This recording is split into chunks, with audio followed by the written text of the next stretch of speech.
The purpose of this assignment is to create a sense of community and to make discussions more engaging and exciting.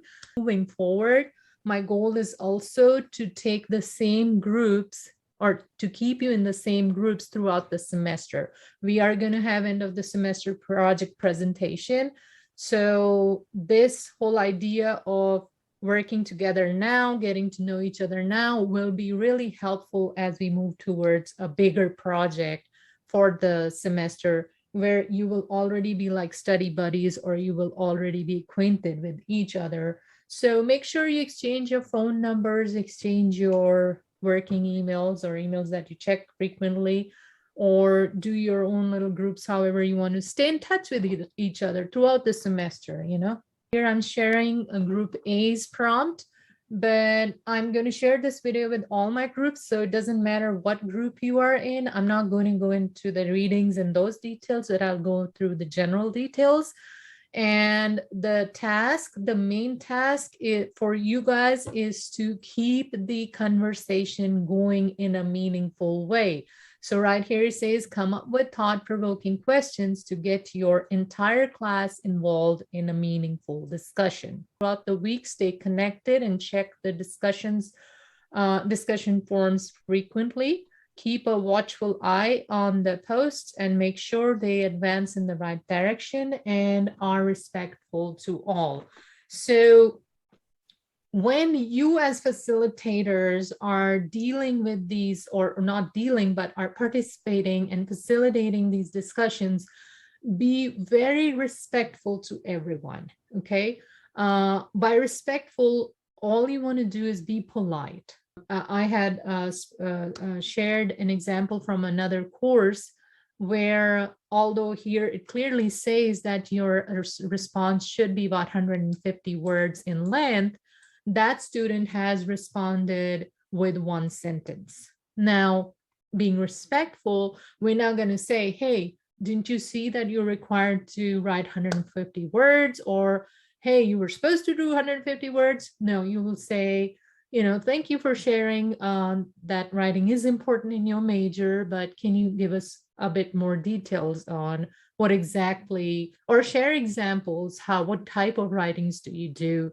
Or how exactly is writing going to work or does work in your major, okay? Do not try to impose your opinion on others. You are facilitators here. All answers are correct. No need to correct someone, but if they are moving in the wrong direction, guide them into the right direction with meaningful questions, okay, while still being respectful. Respond to all posts with positive tone and encourage student-to-student interaction by prompting students to respond to someone with a differing viewpoint or the same viewpoint but different evidence.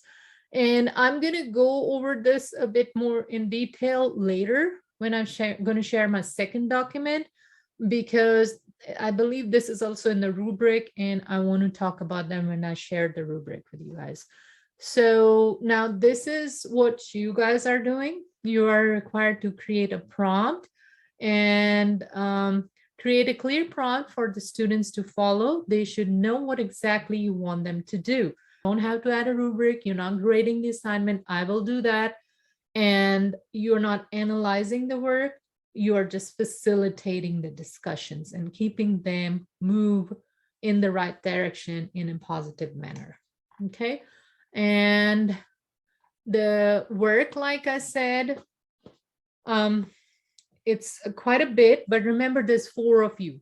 So the smart way to do this is to divide the work amongst yourself. You guys can divide it by days, like one will do Monday, the other will do Tuesday, Wednesday, and Thursday, and then Friday, Saturday, and Sunday, because it's a weekend, you should all try to contribute or keep a watch on the discussions. You can say, I will do X amount of hours around this time, and someone can do it around another time.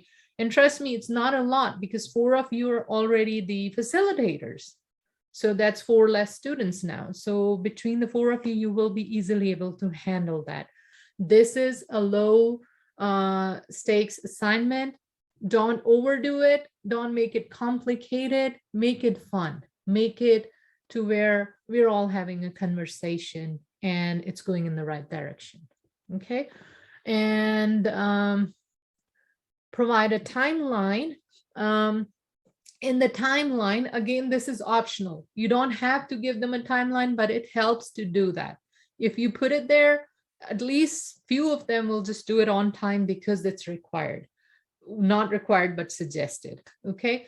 Because if you notice, some of you might have received feedback or questioning from me, not where I read your introductions, and then I asked you more about your major or your interest or something like that. So I was trying to have a conversation with you.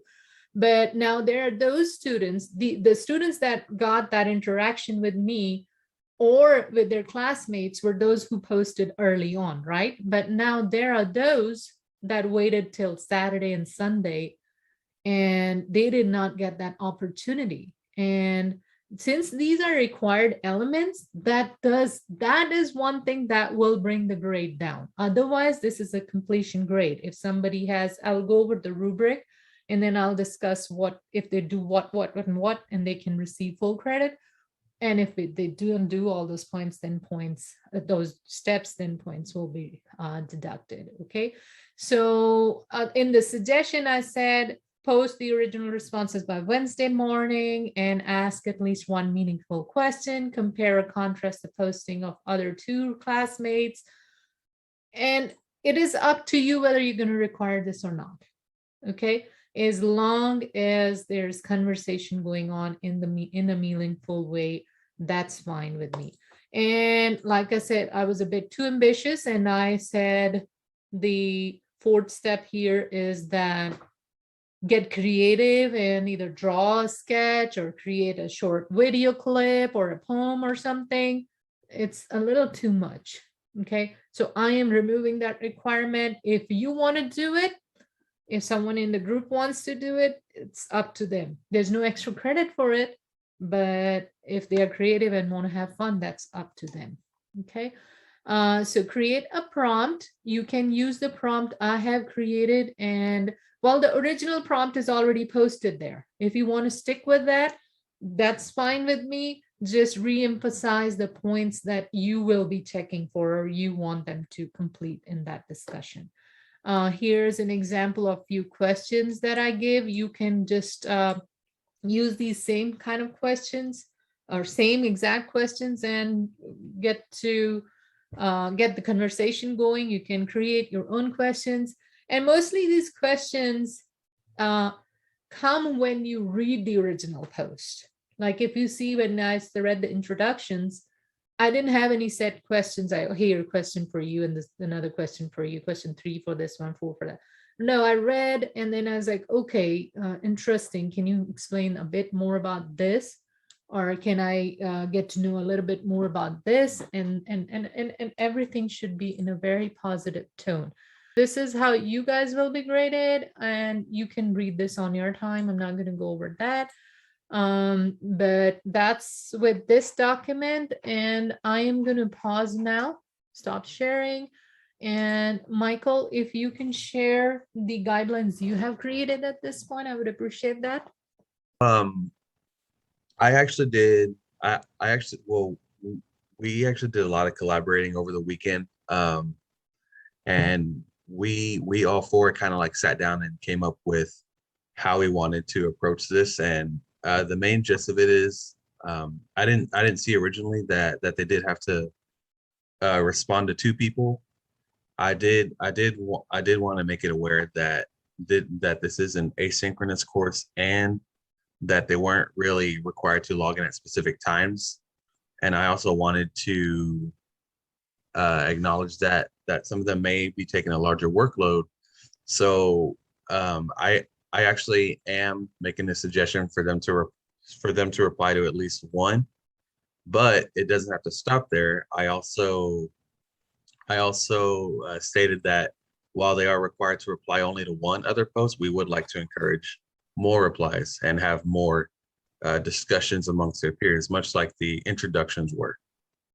Um, as far as the timeline is concerned, I have it highlighted here in green. Again, I did want to make it aware that we are aware that this is asynchronous, but we would like to see we would like to see that their original responses are on board by 8 p.m. Wednesday evening. I also gave the date as well, so just in case some of them might get a little confused. This falls on September 1st, and then I also gave a suggested deadline for the one response that they need to respond to another individual, and that is actually 8 p.m. on Friday evening. I also did want to stress that they are mandatory only because for the most part, professor doesn't accept late work during the semester. So I kind of wanted to keep that same standard, that same expectation. Mm-hmm. Just because we're students doesn't mean we need to give slack. But I did put down here underneath the mandatory statement that if they do need additional time, that they can email us. I gave them instructions on how to email. And That's wonderful. I'm sorry. That is wonderful. I like that. Oh, and so just in case something does come up, because life happens. Mm-hmm. And if we do receive anything, we were actually gonna push it up to professor to see if it's a permissible excuse for it to be extended or not. So Mm-hmm. I'm not making a decision on my own. I'm actually consulting the professor to make sure it is okay. That is right. Yeah. Clearly so that's a wonderful example that you guys can follow, but there's also another group, and what they did is they did not create these timelines. Like I said, the timelines are suggested and it's wonderful to have them. What the other group did is they actually created a number of questions, like 8 or 9 of them, and they posted them on the discussion board, and they said that in addition to the main response, they want them to respond to at least one of those questions. They can pick any one they want to respond to. And I thought that was also a good approach to it. But the discussion will go more live when we start seeing the postings. Mm-hmm. So I'm going to now share the second document and the general guidelines. And all these documents are shared on Blackboard, whether you are the facilitating group or not, you have access to all this. So this is a little document I created where I show you how to create thought-provoking questions, how to use Bloom's taxonomy to develop those kind of questions, and we move from remember to all the way to create. So it says ask questions that will require your fellow students to analyze, evaluate, and create at a higher level of learning. And here it gives more details about what's analyzing, what's evaluating, and what's creating. And I am okay with you not putting too much stress on the create part. But yes, definitely analyze what others are saying, evaluate, if the situation allows, evaluate the work. That would be great way to move in the right direction as far as critical thinking goes. And for you guys, the facilitators, do not ask close-ended questions. Close-ended questions are those that end up with the answer where the student has the option to say yes or no. Like, for example, did you like this document? And yeah, and nothing else, right? It's just ended there. Instead, if you say, what part of the document did you find most interesting and why? Now this requires them to respond, right? So I discussed that in this document. And then this is an example. It says, when analyzing the post by other students, consider did they complete all the steps your group asked them to complete. This is keeping in mind that you guys were going to evaluate them, or grade them, but still you're not grading them anymore. But this is what I want you guys to look at when you are looking at this discussion. One, the original answer has to be provided or the original post has to be made. That's the only way they come on board, right? And then they need to engage in conversation. And I am looking at the conversation two ways. One, they read someone else's post and comment on that, react to that. Two, once the original post is made, you ask them a thought-provoking question and they respond to that. These are two main elements that everyone has to meet to get the full credit for this assignment, right?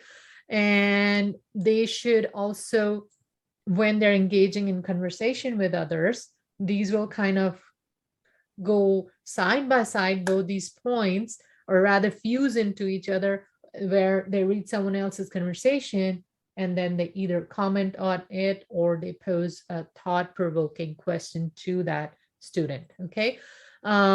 Contribute, analyze, critique the posting made by other students. Again, these three kind of go hand in hand.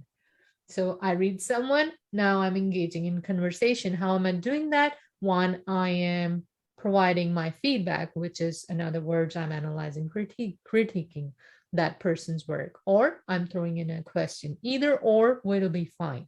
What is happening? Two things: original post. Second one, I am going to respond to someone or ask them a question. Two, my facilitators have asked me a question. Now I will respond to that question. Okay. And then it says, share any resources to support your claims or their claims and consider counter argument and contradicting theories.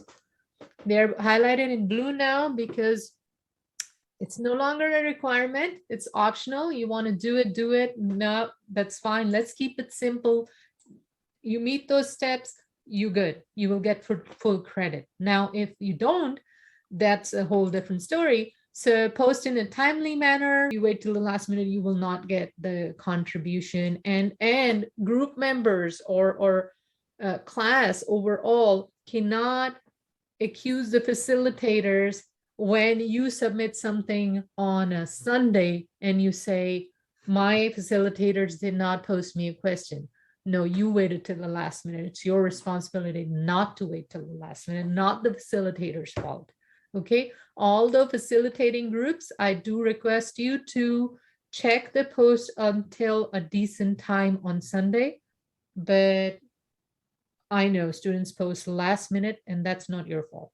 Okay, so now back here to the grading rubric. Those four things that I mentioned, rather they are two things, three things: original post, your response to your classmates, you ask them a question, you make a comment. Okay, that's one thing. And then your facilitators will ask you a question. Did you respond to that? You meet these requirements, it's a completion grade, you will get the full grade. But if it's missing elements, if your last minute thing, then of course your grade will reflect that. This is no longer required. This will be changed. So you can do it, but it's not required. Okay, and that concludes this document as well. And I will take questions in a second because I got reminded that when I was not recording, I had mentioned that the facilitating groups do not have to respond to the original prompt. So you guys, whether it's group A today, it's going to be another time group B, C, D, whatever group you are in, you are not required to respond to the original prompt. Your role is, first thing on Monday morning, post your guidelines. Whether you're posting your questions, whether you're posting timelines, whatever approach you want to take, it's fine with me. Post it there so that your group knows what they're doing. Even if you want to just say, hey, the prompt says this, I want you to focus on that prompt, and these are the main things, areas that I want to see or the group wants to see. You do that and then keep a watch and then keep going. I think that covers everything. And if you guys already asked this before I got on, but what else do you, I know you said that we could ask questions, but how we've done so far, in your opinion, what do you think? Oh, I like that. You mean for this particular discussion, right? Like that's why I had Michael share his example. You're in the same group, right? Mm-hmm. Okay, that's why I hadn't shared, because I did like what you guys did. Only thing my suggestion is, don't be too rigid, be flexible, okay? Mhm. And like you've already said, Michael, that they are students and life happens. Yes, we know that, but for the students, for the class, be honest, this is a graded assignment. Yes, it's not a high stake grade, but it's still a graded assignment, and every grade counts. My rule, general rule for my students is always never get a 0 on anything. Okay, complete every assignment. Even if you don't do too good on it, but at least you put an effort and you have a grade versus a 0. Zeros are very hard, almost never repairable. Okay, Mhm. so do the assignment honestly, do it on time, and make it easy for the facilitators, because you are also going to be facilitators later in the semester. Every student is going to be a facilitator, and have the bonding time, be friends, the groups, because you guys are going to be together throughout the semester. There are going to be assignments where you're not working in a group, but it'll be nice to have a team where you can, hey, I didn't understand this part, but hey, anytime you don't understand something, come to me, because sometimes the other student can take you in the wrong direction. Come directly to me, I will help you. That's what I'm here for. This is what I said previously, and this is for the class and all in general. Don't wait till the last minute. If it's, I'm going to throw in a number over there. If it's Sunday, 4 p.m. and later, if there is a facilitator taking care of things, it's wonderful. I appreciate their hard work, but I will not count it against them. It will be against you who waited till the last minute to do the posting. And it's not just 2 questions. It'll be 3 things that you'll be missing: the original post, your reaction to a fellow's post, and then your response to your facilitator's question.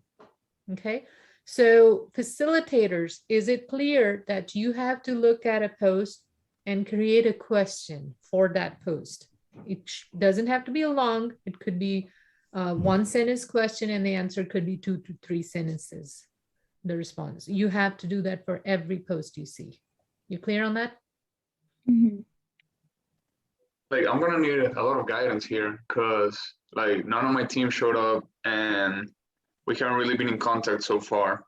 So I have a few questions that I came up with to maybe spark a conversation, but like, I don't know if I should run them by my team and wait for the responses, because it's already Tuesday. So maybe I should just like post it and see what happens. I don't know. See, I'm glad you shared your situation, because I am only thinking and talking to the class that they need to do this. But again, on this end, as facilitators, the groups need to get together.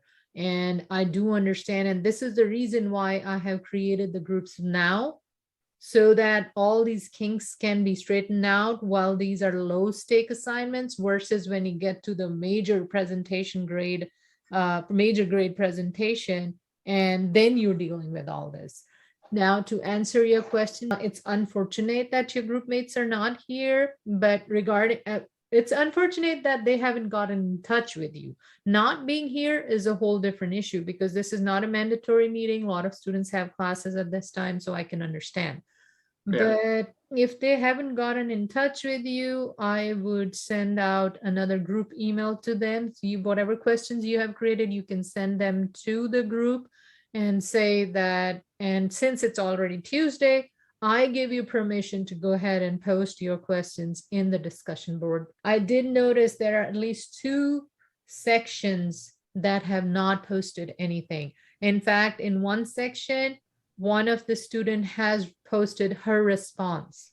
She has not, or they have not created any guidelines, but instead they've responded to the original question, which is fine, because they didn't know that they're not required to respond to the question. But instead of that, you are like, I said in my prompt, you are the instructors here. Okay, you don't have to do the assignment. You have to facilitate the assignment. All group members, do not put your group members in a situation like this, because you are going to need him too. It's a group project. You all have to work together. And let me also mention here that not everybody will earn the same grade. Your grade is going to be based on your work that you do together and how you facilitate the discussion.